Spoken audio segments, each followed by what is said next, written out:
the 12 big dogs, some squash, and a timer to prove there's no funny business. This has got to be one of the weirdest things I've ever done. But here we go.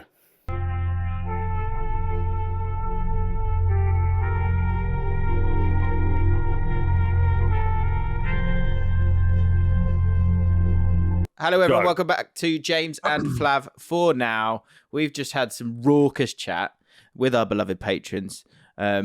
Not the only sausage chat today, though, as we will be having a look and reviewing Danny B's attempt to nosh off 12 Cumberland sausages in under 12 minutes. Not really. Yeah, it's noshing, isn't it? It's not noshing is eating. Yeah, noshing is eating. We know. Why was you?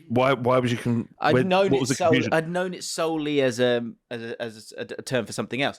But now this works perfectly. So what are we going straight into this? No, this will say that it's a tease. This is a tease, Flav. This is a tease for love it. So can he do it? I'll give you a little sneak preview as to his lovely face, and he has got a lovely face. There he is, Daddy B. So for anyone who doesn't know who's arriving, this man will be attempting to eat 12 Cumberland sausages in under 12 minutes. And he has got a lovely voice, and he does this sort of commentary throughout, which is resplendent, I would say. So we will get to that. But lots to talk about. Some really great points made by you guys this week. A few solid comments. We've got Jim's Big Laugh Award. Actually, and more sausage chat, actually, with the Jim Big Laugh Award. Just quickly get this out of the way. Sludge Puppy says, I know a kid nicknamed Hot Dog because he dropped a hot dog once. And I know another guy who's nicknamed Hot Dog because he looks just like the first guy called Hot Dog. Two of them are called Hot Dog. It sort of negates the point of the nickname because it's supposed to be, so you're both called hot. So essentially, someone's going to end up getting called Hot Dog 1, Hot Dog 2, aren't they? That's brilliant. So yeah, lots of hot dog chat this week. Are we close to saying he's got to go, isn't he? How many games? Look. How many games? How long can this go on for? The interesting reaction to the fact that Palace had beat them 3-0 at Anfield. Firstly, that's always going to sting. It doesn't matter how many kids you put out. And, there were a few of them and the bench was horrendously lacking in first-team players. But you're still at home, right? But the general gist of what I could see in the Irie was aimed at Palace fans for enjoying the result rather than blaming the manager. You're kidding me. Well, look, maybe this is what, because obviously our mutual friend. You live online. Is that what it is? Dan Cook was, a man who does, he enjoys frequenting Twitter to a serious degree, almost alarming degree. Yeah. And it's just people going, like he was going, it was a professional performance to go out there, beat them 3-0, and they were like, oh no, it was just a bunch of kids. And you're like, that's not the point where don't get frustrated with Dan for celebrating this result. Get frustrated at your manager for throwing the competition. He did throw the competition. Home. People saying it's a mistake. Arne Slot said this. Fabrizio Romano's ready to. If I was Fabrizio Romano, I wouldn't tweet this one. Just let this one go.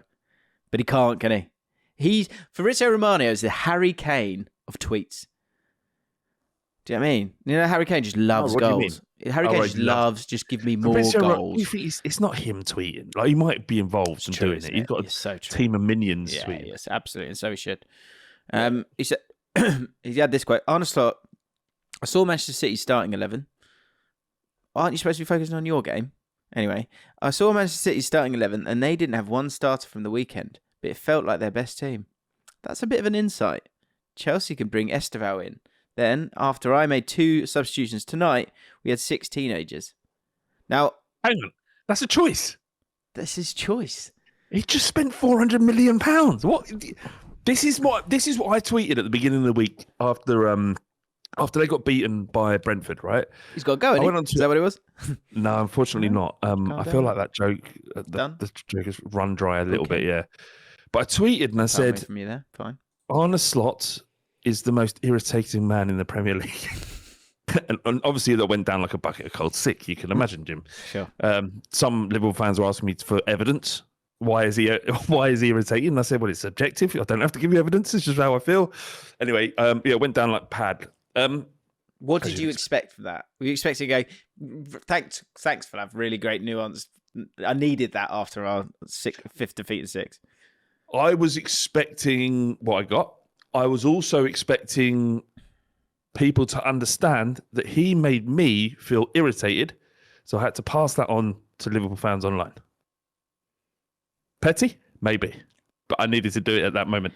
Anyway, it's this sort of stuff. And then the guy said to me, where's your evidence? Why do you find him so irritating? And it's this. Like, Chelsea can bring on Esteval. Then after I made 2 substitutions tonight, we had 6 teenagers. It's not like there's an injury crisis at your football club. It's not like you sold Luis Diaz. It's not like you don't have Ekitike and I know Isak has a groin injury, but come on. That's not why you lost. It wasn't because of what Chelsea was done. You lost because you threw the game. Do you think there's moments where, as a manager, you know people are going to pick on everything, especially when you're not winning? And when because there was one, I watched his post-match, and actually, the interview, there was one thing I liked where he basically said that was, with all the games he's got coming up, he's got Villa Madrid, he's got Man City, I think, if that's right. Yep, that's correct. And it's 2 games, it's 2-3 days between each game. Like everybody. Understood, totally. But he has to make a decision there where he still is the defending champions of the league. And every Premier League game is difficult, and you're getting further and further adrift. And Champions League against Real Madrid is, a huge game as well. The League Cup is not. So he made that choice, and I'm absolutely fine with him making that choice. And I actually don't think it's that big a deal. No, it isn't a big deal. It was your choice. Yes, the one mistake he made. Yes. What? The one mistake he made. Let's look at this team. Right, look at it. The mistake he's made here, I mean, that is wild, firstly. What is this? How does Kirkes feel about all this? Because he played. I mean, well, he's a youngster, isn't he? So he should be able to get up and down. And he doesn't do all the things that made him great at Liverpool anyway. So. Bournemouth. What is he good? He's not good the way they're playing him. Right. I've got like a long podcast with Loz talking about Liverpool and where do we find that? That'll be out on tomorrow. And the thing, I feel like I'm kicking Kirkes a lot because I can't keep my eyes off him in not a good way. Are you saying he's been utilised differently than Areola did? Massively. Right. Well, maybe that's the problem. But then he's brought in as a left back to play Slot's system, right? And Robertson has done that for Klopp and Slot, but for such a long time and so well that anyone coming in is in a difficult situation. But I appreciate you're going to talk about this on your other conversation. No, but the point is he's being utilised. Yeah, for me, he's being utilised incorrectly. Like, if I just show you, if I find Kirkes, if I find you a game for him for Bournemouth last year, everyone can see this right now, hopefully. Yeah, great. Okay, so let's go back a load of matches to a Bournemouth game at random. Right. Please don't. Here we go. Bournemouth. There you go. Arsenal. Okay. Arsenal in that game. Here he is, left back.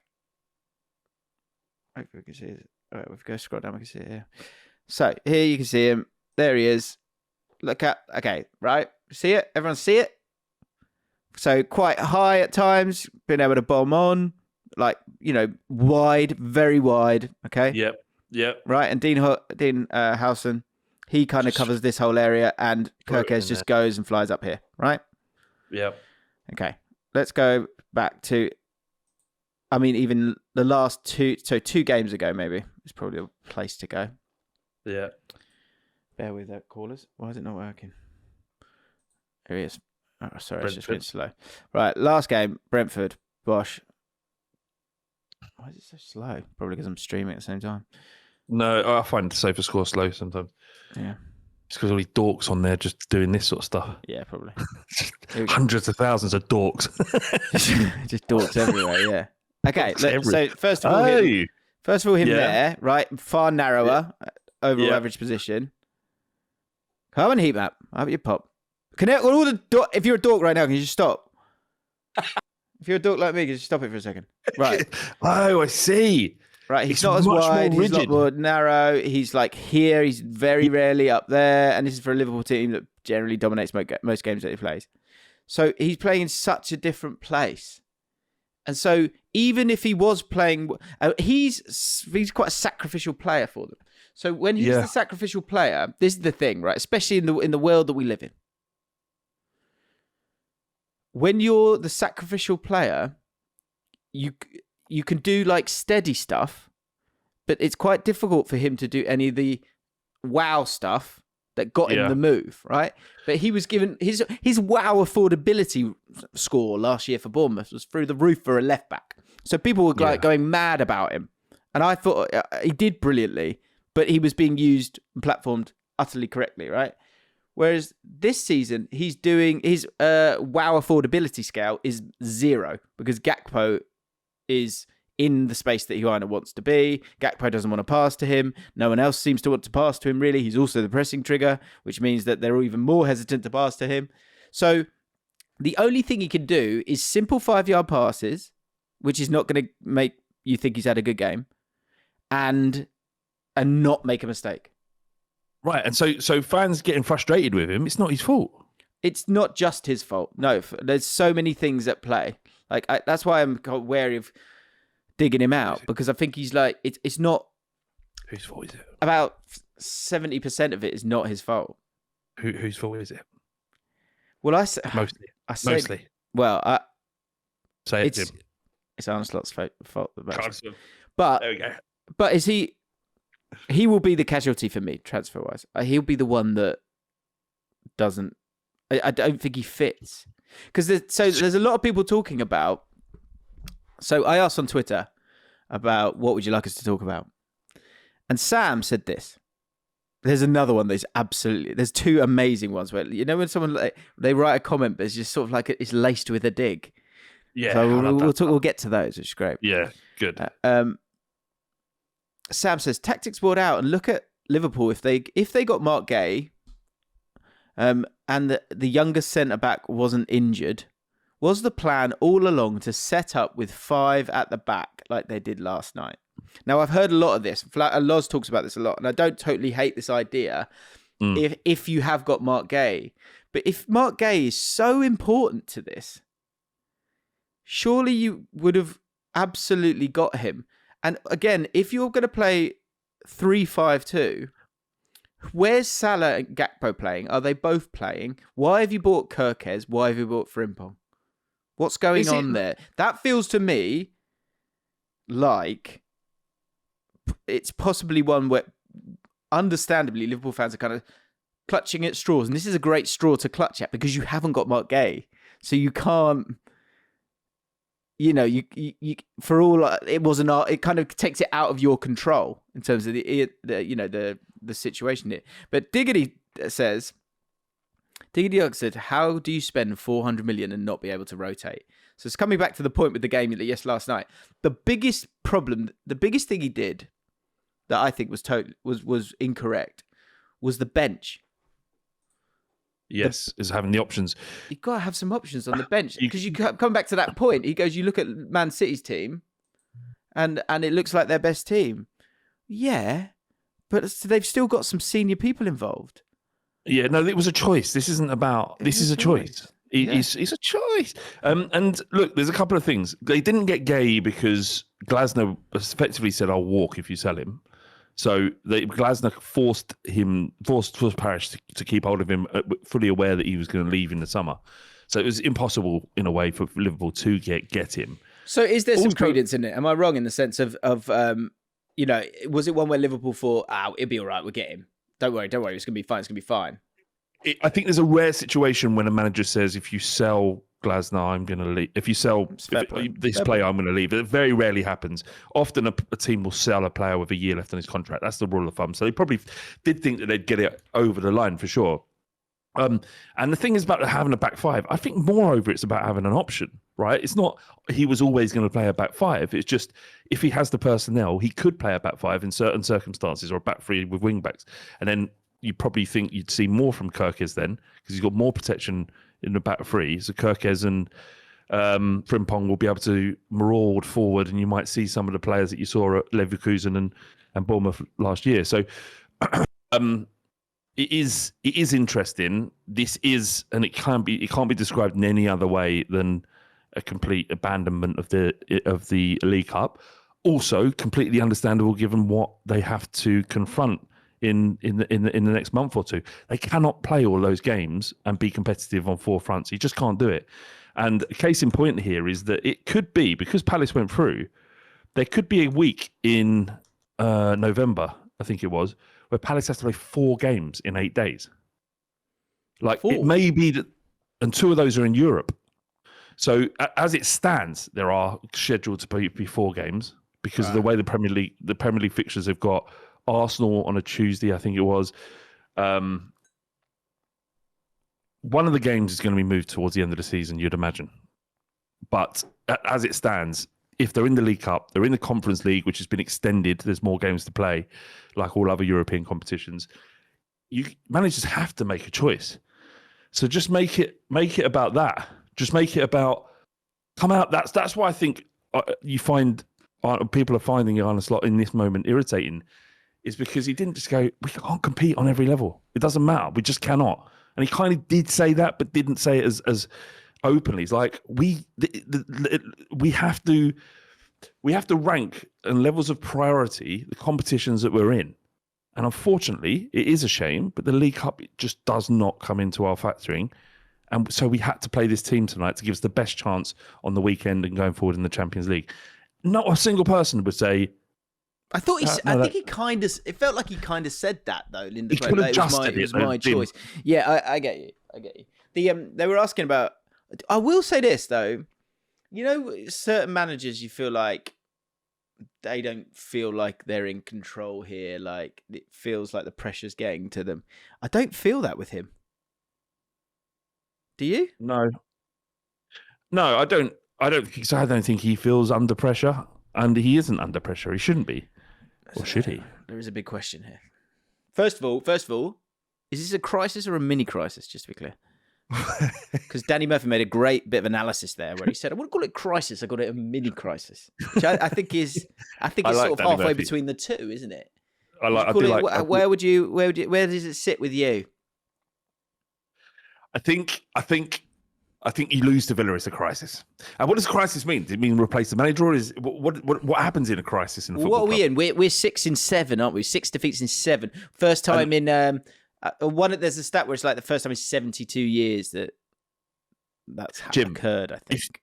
If this was a story in, say, the Mirror, would yep, love it. Go on. You know what I'm going to say, right? Would the Liverpool emblem have a crack running through it? I think it would. Oh, that's a great point. Sure if it would yet. No, I'm not sure it would yet. That's great. Yeah, I'm not sure it would yet. I haven't seen many of them. Have you seen many of them? We used to use those thumbnails, but on thumbnails, I don't think we've seen many. I don't think we've seen many logos with a crack through the middle of it. Yeah, it's a very good point. That's when it's a crisis. I think if newspapers are using cracked, badges, then I think we're still in the harrowing picture of manager probably looking down, saturation taken out if possible, rain phase. Yeah, ideally rain. Maybe that's why he's bulletproof. Maybe that's why I don't feel like the pressure's getting to him. With Amorim in the rain, the hair's all over the shop. Whereas with Slot, that bald head, that makes him feel like he's just strong to the pressure. Do you know what I mean? I just think he's like, there's a lot going on in that skull other than just brain matter, I think. And he's got some sort of There's room for sort of supernatural energy. Oh, breaking news from Declan Looms. By the way, you can bring us breaking news if you want to become a patron. Link is in the description. I also just want a quick shout out to Ben Shepherd, who said we need to get a Hot Dog and Mooney collab for anyone who remembers when that hits. In terms of nicknames, remember the guy called Mooney because his face looked like an arse or something. Anyway, the breaking news from Declan Looms.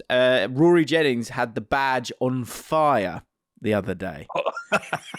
What does that say? I'd like that to be that could be a bit of a feature on for the patrons, people who want to watch this live with us, is that they can deliver any kind of breaking news at any point in the podcast. And yeah.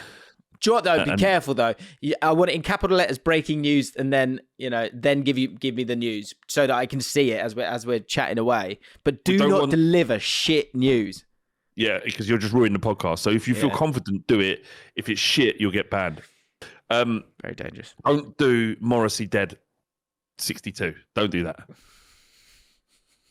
Yeah, no, don't do stuff like that. Can I ask you a question? Is there legitimacy, Jim, in this school of thought that all you have to do to beat Arne Slot's team is go long? Is there legitimacy in it? Is there any legitimacy? I think being direct, yes. Yeah, I think there is. Well, I think it's clear, like the stats back it up. Like no one's made less tackles in the middle third, which is due to the fact that teams are going more direct. But they're also having to clear the ball more than any other team as well, which means that pressure is building and working. I think that their rest defense sometimes, I think, is a bit dangerous to them. And yeah, I think it's the second balls. Like, that's what Man United did. Man United went, we'll go long. We'll sort of suck you in. We'll go long. You'll win the first header. Of course you will. You're Virgil van Dijk. But we'll win the second thing, and then we're off. We're kind of counter-attacking, and no one's totally set. So yeah, there is something in that, for sure. And people will just kind of poke and prod at that, which is why people are probably kind of thinking like a three at the back might be of use. Do you fear about what do you think about this set piece stuff? Like it's everywhere, and it seems to it's ubiquitous, it feels like, and previously it was like Frank and Brentford did it and they were good at it, and obviously Arsenal leaned into it big time at the start of last season. But now it's just like everyone's throwing long, everyone's calling, and I'm like, I don't know. Part of my problem is, and this was an issue when I watched Spurs last night with Newcastle, is I don't mind going up to Newcastle in the League Cup and losing, especially, it's not. We had a decent team out, but I didn't have any. You were kind of unlucky a little bit, weren't you? Defending champions as well, Newcastle. They said they're up for it. Yeah. Can you call them champions? Champions of the League Cup? Yeah, they are defending champions of the League Cup. Okay, it's fine. Did they answer this? Did they win the League Cup? Oh, yeah. Right. So okay, champions of it. Well, are you European? What? Spurs are European champions, aren't they? Yeah, absolutely. Okay. So you're screwed with that all year. You're screwed for that for probably 2 years. This joke you like to do, you can't do it because I can 100% do it about the championship. I can 100%. I will always maintain that is ridiculous to call yourself champions at unless you win it. Yeah. So what was I saying, Jim? So the problem I have is, right, Spurs defended well. Typically, I know we conceded 2 yesterday, but I don't have any worries about us being porous in defence like I did with Ange, right?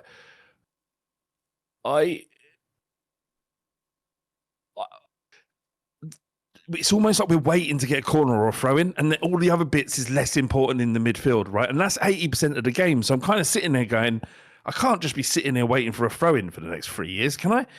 And that's why I mentioned to our mutual friend, who did I tweet last night? Adam Rosenbaum. Oh, right. Yeah, it was a Brentford fan. Is Frank's football, was it boring? And he was like, no, not especially, but your expectations are different to mine. And I was like, I don't think that's what I'm witnessing here. I think I've become obsessed by corners. I've become obsessed by letting the ball run out for throw-in instead of driving down the wing. And I'm just like, is this good for football, Jim, if everyone's doing it, do you think? Or is it just a whim? I feel like probably your attacking players are not, not hitting it on all fronts. Not up to scratch. No, but like I feel like that will come. Like, and I think he will get you playing in a way that is positive and smart. And I think he's doing the like defensive smart bit first. And if Richarlison could score a goal, then you'd be feeling quite differently about it. And once it all clicks, I would never feel different about that man. I would never ever feel different about him. He is fucking useless. Right. Like I did sorry to cut you there, Jim. I have to. So I did an interview. We did a preview for the Everton fan for some Everton YouTube account, and the bloke said, "What do you think of Richarlison?" And I said, "Do you want me to tell you honestly? Because this is an Everton podcast. I will drive him to you if you want him." And he goes, "I'll meet you halfway." And I'm like, "Fucking fine, done." Really? Because you look at Voltemada. Look at him. He's just a beast. Gets his nut on everything. He's so sort of depth touch and find his man, his link up play. He's had 6 games in the Premier League. Richarlison's been here 8 years, and it's like he doesn't know how to play football. Eddie Howe spoke about him. It's why he's done so well, and he said the first thing that came out of his mouth was like, "Well, he's really good tactically, so that's really helped him kind of get up to speed." And I was like, "That's interesting." So he's like, he's obviously very smart footballer. Smart, yeah. Getting a goal early helps, but like that's the thing though. Like if Richarlison scores, if you got someone who's scoring goals for you, then you're in a better place. And Brentford, and they worked towards it because Mbeumo wasn't that initially, but got better and better and better. But they had Ivan Toney, just a goal scorer, and then Johan Visser, who is just a goal scorer. And I was thinking about this. Your front line. I mean, Mawani's not really played, has he yet? But like, he's just come back from injury, so he's played a bit. So, but my general feeling of him is that he's kind of he's a bit of a link-up guy as much as a goal scorer. I quite like what I've seen. Yeah, but him, Solanke, and Richarlison, you've not got like out and out goal scorer. Don't worry about me. I'll score the goals. Goal. So that's a problem that Frank has. So you might be a bit streaky, I think, due to that. But the thing is, though, you're irritated by set pieces and corners. Everyone is a little bit. So it's one where you're overthinking set pieces. Whereas if it was, Stoke back in the day, you just knew they did that. And you got on with it. And everyone got on with it.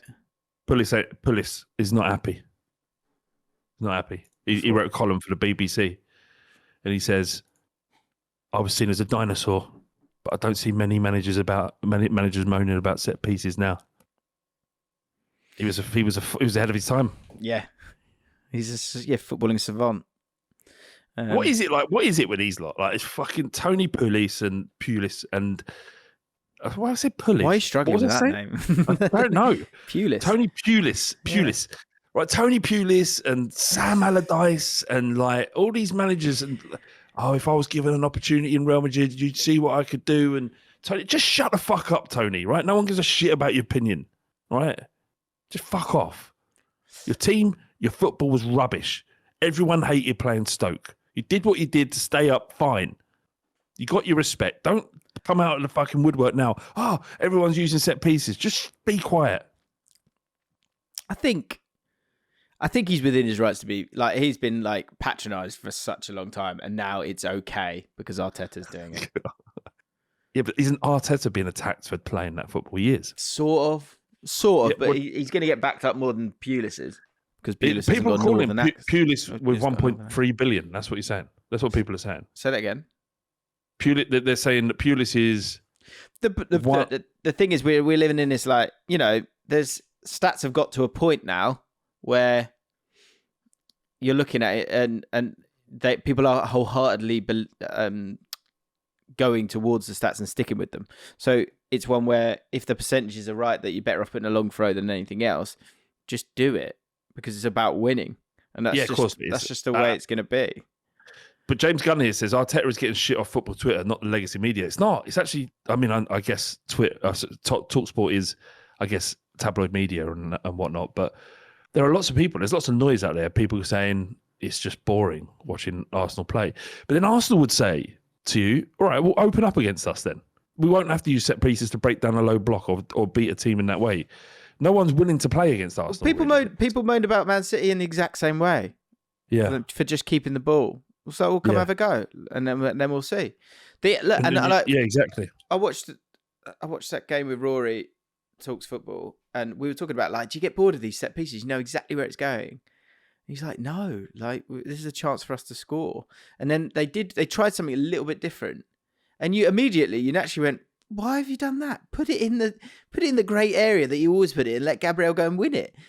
So I think people will get sick of talking about it because it's boring, which I agree with. Yeah. It is, or it will just get more and more elaborate. The sort of set pieces, maybe. Oh, what do you think of this song? Moani, rub your tits all over my body. Moani, rub your tits all over my body. What do you think about that? Do you like that one? I like it. I like the sauce you had. It popped on it as well. Moani. Oh, everyone's gonna be thinking it now. Moani, rub your tits all over my body.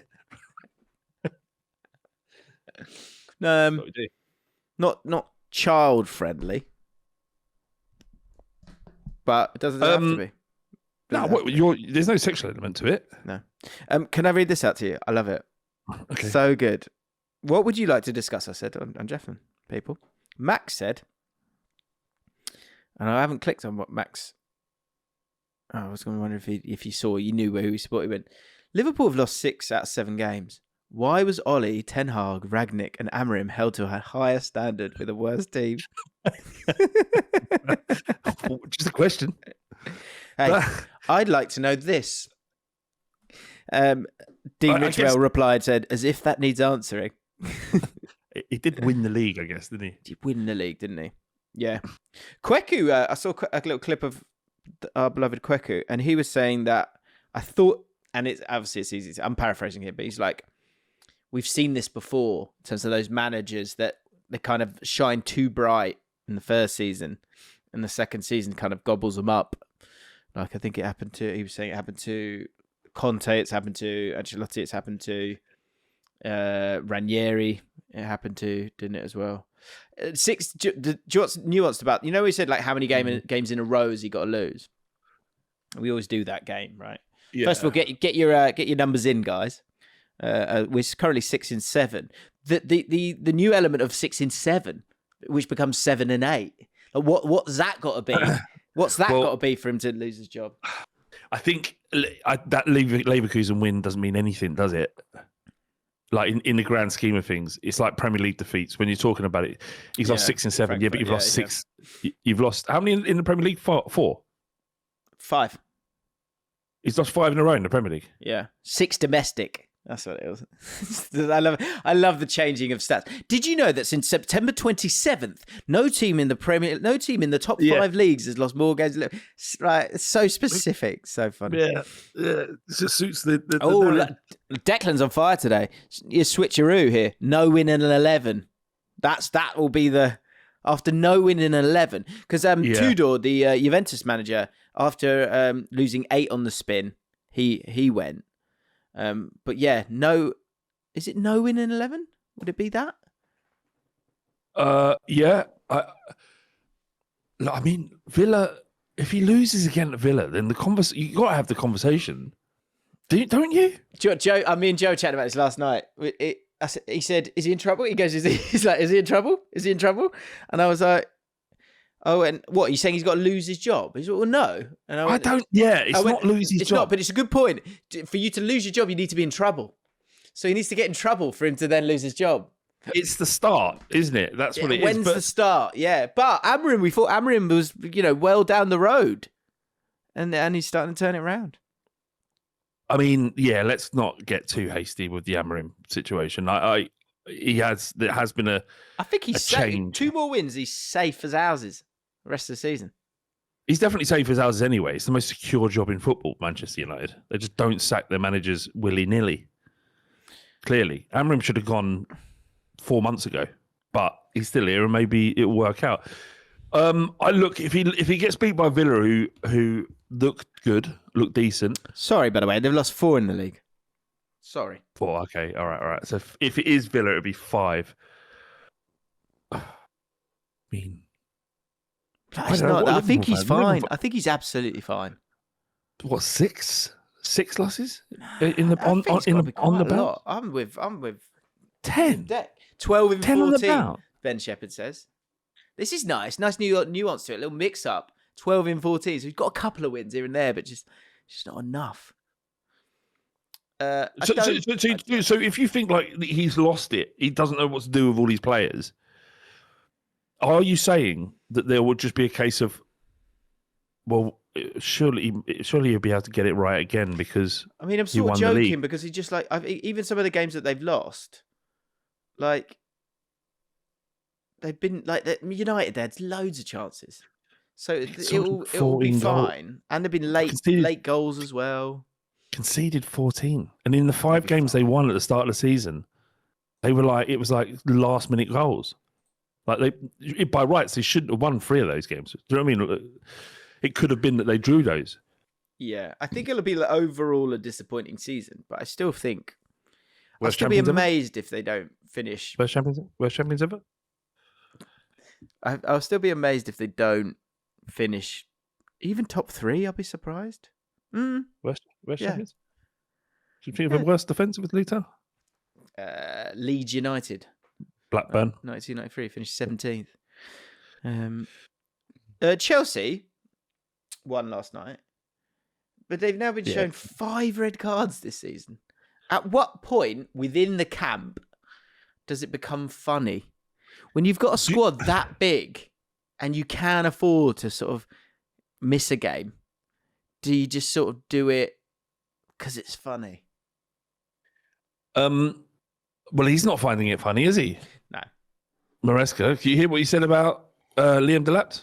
Did you think? Am I allowed to do Italian accent before I go into it? Yeah. Are you allowed to? It was. They asked him about the two bookings. Good. Absolutely correct. Absolutely correct bookings. Stupid bookings. It must stop. Okay. He's Italian, isn't he? Surely. Chelsea love Italian managers, don't they? Bloody love. Yeah. They got your lot this week. How do you feel about that? Not great. So Liam Delap was slammed. That's good. Was slammed by Enzo Maresca. Got a bit of chokehold. But he said something interesting. I can't find the exact quote, but he said it's embarrassing when there's a red card like today. It was embarrassing, two cards in 7 minutes, both that we can avoid. He said, I haven't got it on Sky. He basically said that Liam Delap often plays for himself and doesn't look around the pitch at his teammates. That's what he said. Ooh. It's very, it's quite spiky. I was going to say spicy, but yes, absolutely spiky too. Wow. I mean, do you know what though? I think he's good, Maresca. I think he sort of pokes the beast when he needs to. He says he puts the pressure on. Quite like it. What? I don't want to talk about Chelsea. It's boring. Okay. Can we talk about eggs? We talk about eggs. Yeah. Unless you've got any more. You've got any more for any more? I just thought this was funny as well. Levi Wedgwood. Does Arsenal's lack of African representation give them the upper hand in the title race with big players from Bournemouth and Sunderland going to AFCON? Yeah, probably does. Is that a dig or not? Is he serious? Does he believe that Bournemouth are title contenders? If they beat Man City, how many wins? How far have Bournemouth got to go to be title contenders? Riddle me that. Well, they have to be in touching distance by Christmas, so a long way to go yet. But they do look good. They've got to be in touching distance at Christmas. Yeah, you've got to be within 3 points of the top by Christmas to be in the race. Okay. Not saying it can't change, but I think that's a fair. It's amazing, isn't it? I would love it. I'm absolutely rooting for Bournemouth. Come on, Bournemouth. Beat Man City this week. Keep it moving in the right direction. It can happen. Got to get lucky with injuries, though, haven't they? And Palace should have been the other day. Look, they're finally there. It's amazing. I had chat to Tom Jordan on Spotify this week. on the ripple effect. And that just must be class. Second in the Premier League, 9 games in. Yeah, it's unreal. Did you listen to the chairman that was on TalkSport? He basically took over, was a part of the buyout when they went into administration. So Bournemouth got a 12-point deduction for going into administration and a second 17-point deduction the next season in League One. And it was at that point they decided to appoint Eddie Howe as a 31-year-old youth team coach to take control of the football club. 6 years later, they were in the Premier League.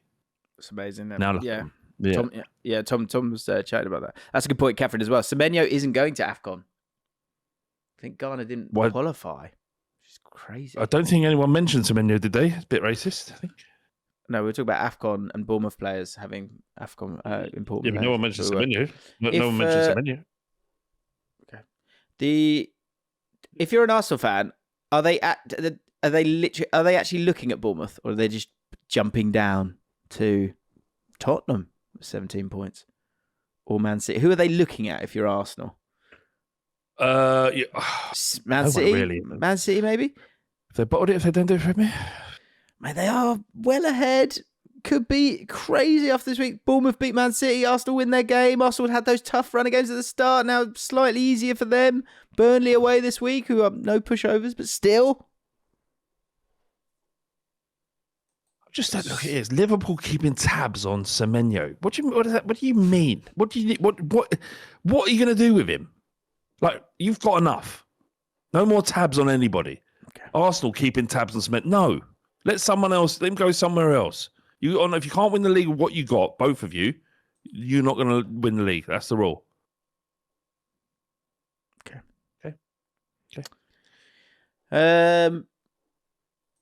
A couple of weeks ago, we were asking for sort of one-word player types. I've got a few here. Just I was intrigued what names come to mind. Let's start with. Well, I'm going to add a word to it. So, Mathit said magician. Maybe it doesn't count because the commentator is legally obliged to insert the player's nationality in front. Or little. So when you're thinking magician. Little magician. Who you think? Are you thinking little? You do think little magician? There's no big magicians, is there? There's never been a big magician. Yeah. What's the biggest magician? Dimitar Berbatov? Yes. I think Voltemada could end up there one day. But generally, obvious one you go straight to is Luka Modric. But then you're thinking David Silva, Bernardo Silva, less so. You put Modric for you against Spurs. Not Joe always bring up Jose Dominguez. You know what I mean? Little magician. Yeah, little magician. Although he was shit. He's Ronaldo a magician. He was interesting.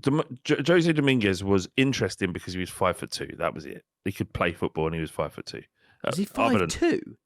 Yeah, I think he was 5'2". I thought he's 5'5". That's wild. So look, Matt Gitton, you fall into a pitfall here of just a small player. Sean Wright Phillips was a winger, wasn't a magician for me. Declan again, unbelievable, back for the hat trick. Zidane, biggest magician, maybe. Who do we say that? Who's taller, Berbatov or? He was 5'5". I just made it up. Yeah, sorry, don't do that. Well, Berbatov height. Have you seen Berbatov's hair? It looks phenomenal. Yeah. 1.89 for Berbatov. Zidane, is he a taller? I mean, both magicians in their own right. No, he's not a magician. 1.85. Berbatov is the bigger magician. Ronaldinho is a magician. You've got these maverick mercurial players. It's not just players that are really good. Okay, little magician. The two spring to mind for me. Yeah, Zola, Luke, I agree. Yeah, David Silva is the modern version. Fair. Eden Hazard, is he a little magician? Probably is just about. No, not. You got to be under 5'8", haven't you? Zola and Juninho definitely. Juninho, yeah, magician. Bergkamp, no. So bigger magician. Is he? Let's see how tall he is. Just tosser.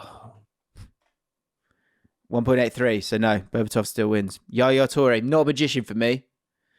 Not a magician at all. Emi Buendia, yeah. Current little magicians in the Prem? Not many, is there? Well, there's no magicians in football anymore, isn't it? It stinks. Don't say that. Who's the small? Obviously Messi. Obviously, Jesus. Who's the best little magician in the Premier League right now? Not many, is there? I think Jeremy Pino, maybe. Maybe it has the start of it. Yeah. If Xavi Simons does well, then he would be considered a little magician if he does well. Very true. Croupy, not even. Magician, probably not. Damsgaard. Damsgaard's not little though, is he? Yeah, I think I'd have to. Jeremy Pino is probably the best little magician in the Premier League right now. Quite like him. Like him. We could do others next week. Get your words in. There was unit and there was lump. Oh no, not lump. There was donkey. Donkey felt I see where this is going. Mean. Donkey. Yeah. Leave that. Right. On to the fun stuff. Well done, guys. We got through it. Oh yeah. Do you know last week we were talking about Jets fans? You know that guy, that kid. Yeah. He said, "I hate this team." He goes, they'll always be my team, but goddamn, I hate this team. We all felt like that. I just hate this team. Off he went. John, we have a Jets fan amongst us. Oh, nice. Which I like. There's something that sort of, if you're able to withstand the humiliation, I feel like you're a better man. Do you know what I mean? Yeah. John 8560, Jets fan here. We literally have not had our day. It's a great way of putting it. Since 1969, when we won in the only Super Bowl that we've ever made it to. So if you're not born probably before 1961, you're not really even remembering that, let alone being there. If you're a Jets fan, that's crazy. Yeah. We're currently on a 15 or 16-year run without a playoff appearance. It's also crazy that there's no relegation. It's just they're in the same teams that play every year, right? Yeah. But, I mean, that should allow for... You should be able to get in the playoffs. Jesus. During that stretch, the team has been truly terrible. Now, this season, the team is 7-0 or 0-7. And many fans are cheering for the team to go to tank and go 0-17. So I'm not sure how to say that. So we can get the number one pick in the draft. We also went through the famous butt fumble over a decade ago. I can't remember what that. I don't know what that is. No. This is interesting. I took a quiz online a few months back, which gave you a miserability score based on the teams you support in the NFL, MLB, NHL, and NBA. The Jets get a 97 out of 100 miserability score, which is tied for the worst in the NFL with the Jacksonville Jaguars, another terrible franchise. I agree with that poor Jets fan, since that's been me for 28 years. My dad passed on being a Jets, Mets, and Knicks fan, which feels almost cruel at this point. And I've never seen my team win. It's something I almost say with pride now. Yeah, mate. I mean, I've been there with you, but even less so. Much less so. What? At least you win regularly. At least you win. Like 2/3 of the season, you win games. Oh right, win games. Yeah.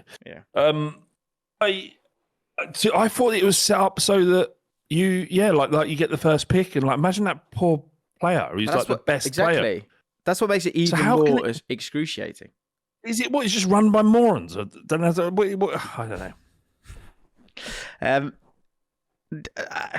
I might have to call this one. Tell me if you're calling this. Right. So this isn't. I'm not sure where this fits, but it's sausage. It's more sausage chat. Which I love. Do you know the reason I don't like sausage chat is it makes me want to eat sausages. Yeah, I know you're a big fan of sausages, aren't you? But I love them. Lewis Abbott. Last weekend, I fancied a greasy spoon fry up, and the fry up on menu stated it came with 2 sausages. Yeah, fine. I guess in our full fry up, fair enough. But the three sausage need is exclusively to bags and mash, really. Also, when you're going to a calf, you're not getting 3 sausages on a plate. You're just not, unless you're literally specifically asked for it. Wow. and 3 pieces of bacon. So Okay. 2 sausages, 3 pieces of bacon. Good. Naturally, I asked to replace one of the rashers of bacon for a 3rd sausage. The rasher of bacon doesn't equate a sausage, in my opinion. There's more meat in a sausage, but carry on. I agree. The waiter handed me my breakfast and had clearly misheard and delivered me not 5, but 6 extra sausages. What? I was too embarrassed to say they'd misheard me. That's a lie. You just gone bingo. Ding, ding, ding, ding, ding. Just hit the jackpot. But equally, I was embarrassed to see passers-by looking at my plate of toast, beans, black pudding, 2 fried eggs, tomato, and 6 sausages. I managed 5. No, but what you? I don't think any establishment is giving you 6 sausages. I mean, you're paying for them. Extra. You're paying for them.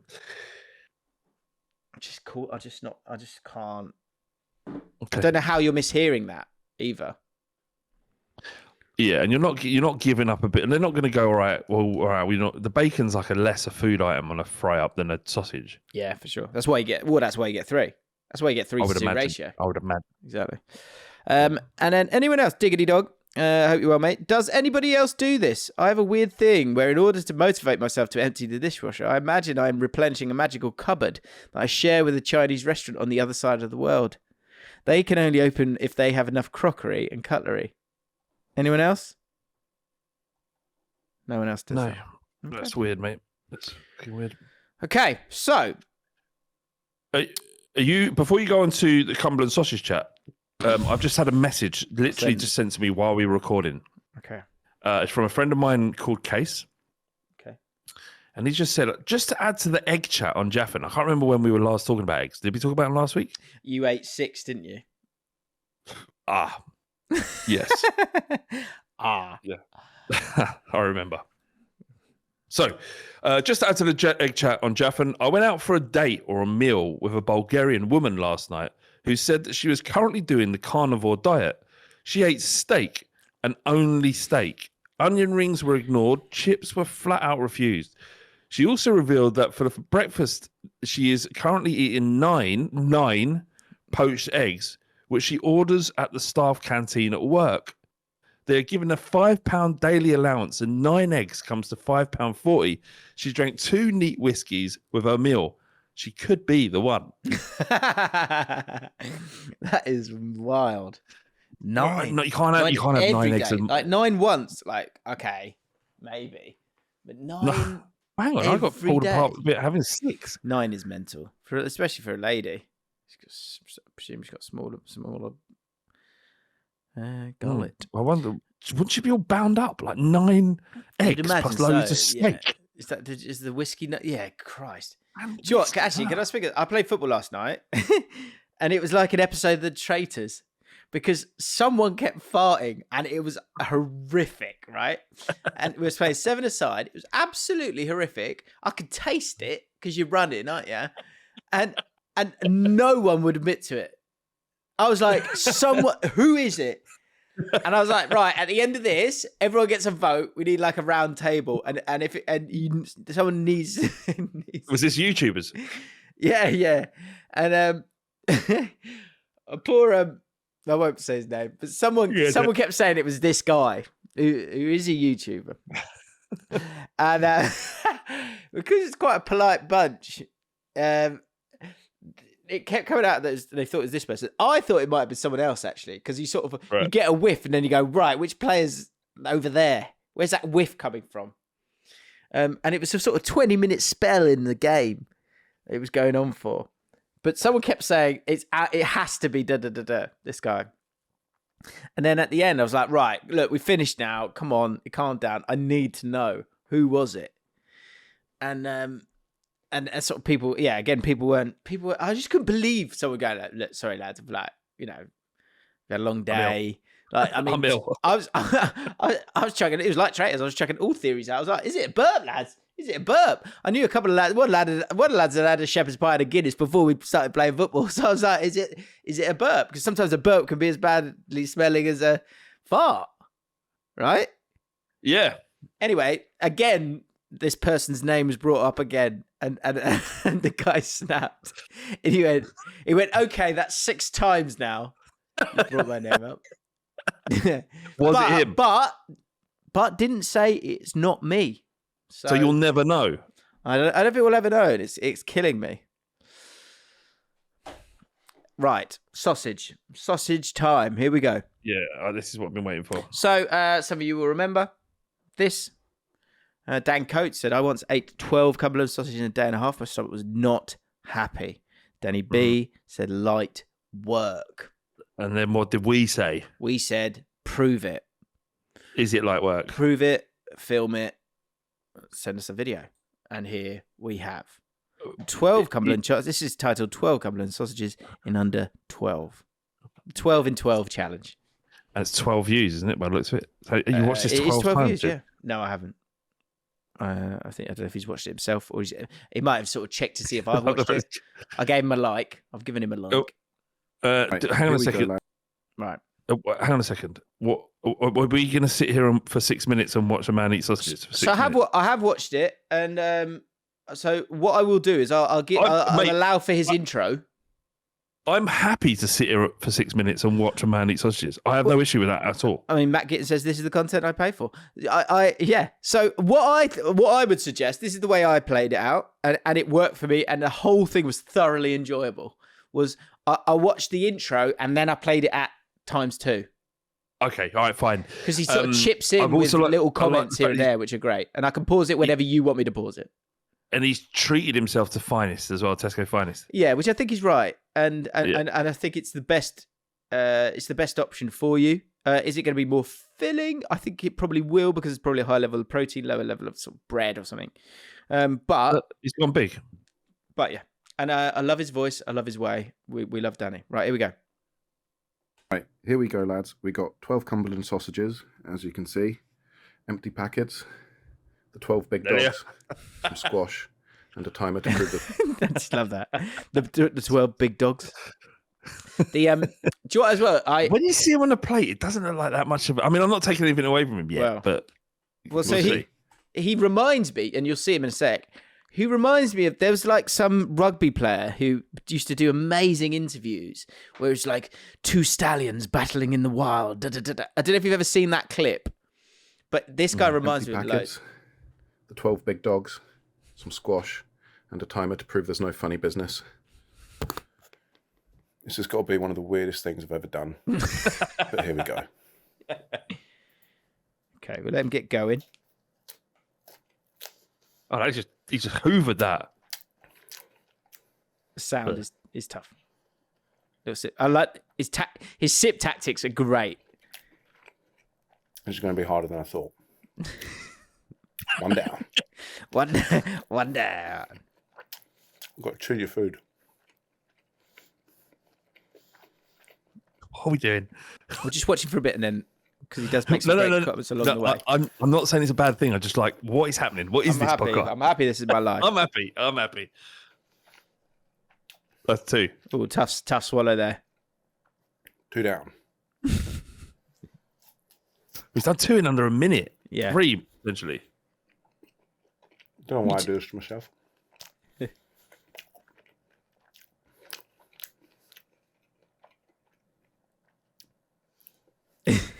Three's a lot, man. Like, can I pause it for a second? When jealous. you're you don't actually have to pause it. When you're having a sausage sandwich in the morning, Yeah. In one. Sometimes I'll go for a sandwich and a half. Oh yeah, of course. You must. Yeah, you have 3 bits of bread. You gotta have 3 bits of bread. All right. There's 2 ways. You can club it. or you can sort of twist and like extra half. Well, clubbing it would be like I think that's less comfortable experience with that much sausage.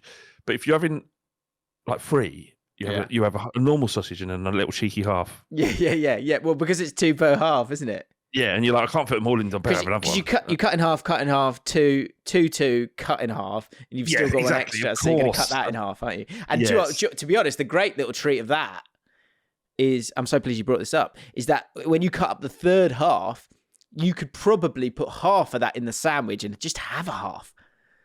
Yeah, no, I know, but that's less, isn't it? That's less of an event, just having half a sandwich and stuff. But you're right. Half a sausage. Ben Shepherd says, do you fold or cut the bread? So that with the second sandwich, sometimes if it's a fresh loaf, I will fold the bread. I'm happy to fold, yeah. I'm happy to fold there. Right, let's get back to it. Let's get back to it. It's not bad. Let's see if we can keep the tempo. See if we can keep the tempo. Joe keeps his mouth shut, doesn't he? Good manners. bit of a I beep. told my girlfriend I'm doing this. Don't know how she'd feel. Shame. He just didn't. But once this is done, I'm going to feel pride. He hasn't told his girlfriend. I like the fact that she's in the flat and he's hidden in a room somewhere. We're on to the 5th. He's what have you been doing in there? I just ate 12 sausages. Yeah. Do you want he speaks of it in a second, but there's a little. What can you see just under next to the sausages on the left? What's that little pot? Is that like some sort of relish of mustard? I feel like it's a Dijon he was thinking of chucking in there, and I think he's just backed out last minute. Number 6, almost halfway. That sounds great, doesn't it? He talks about it a little bit in a second, yeah. I told my teammates I was doing this.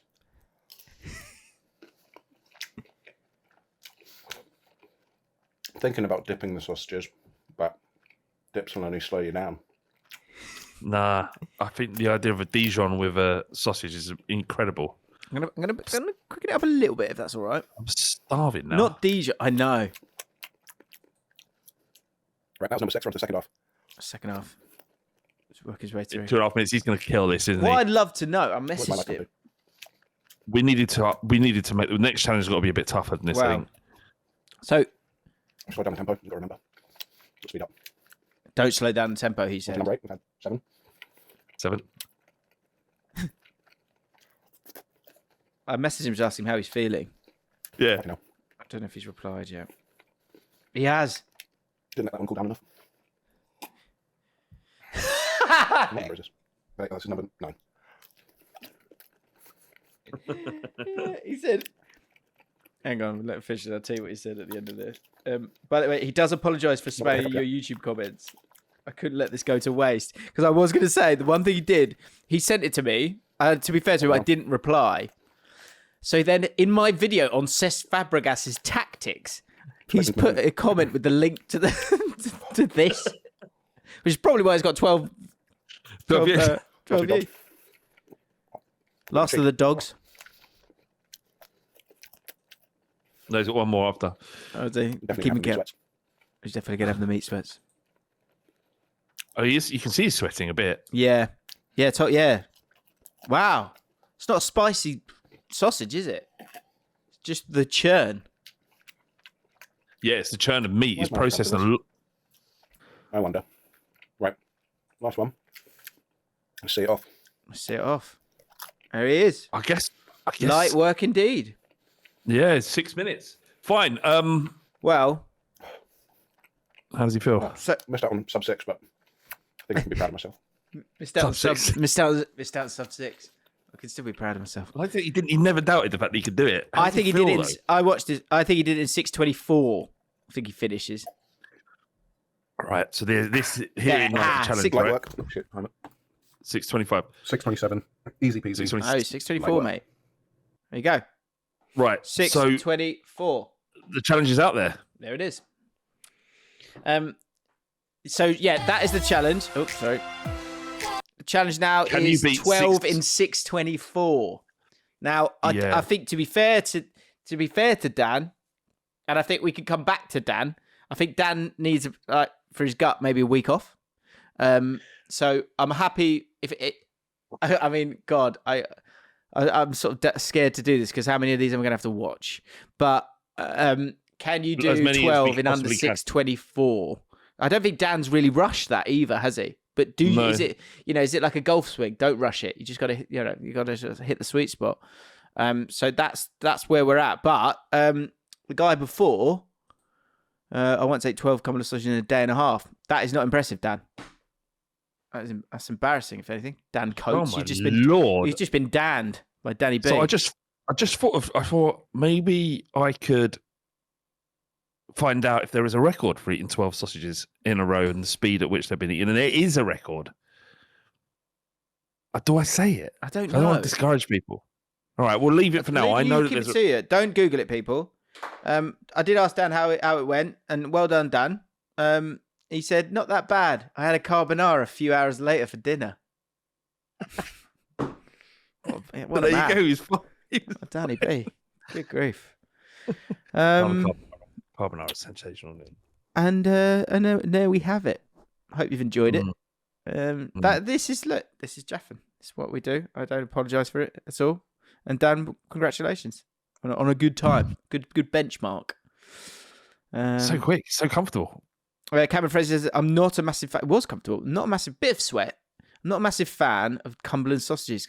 Can they be different? I think we need consistency. Yeah, sorry, Cameron, mate. Sorry, Cameron, mate. Hey, sorry, my hands are tied. My hands are tied. Sorry, mate. I know. If I could, I would. Of course. Someone said Lincolnshire. Lincolnshire's better than Cumberland. Is it as dense? I don't know. I need to go get some food. I'm starving. Yeah. Let's keep it Cumberland for now. Let's keep it Cumberland. Have a wonderful weekend, everyone. Good luck to everyone apart from Ipswich Town. And we'll see you next week. Yeah, join us on Patreon if you want to experience that live with us next time, because obviously it's going to be next week. Next week's going to be unbelievable. So yeah. Bye. See you later.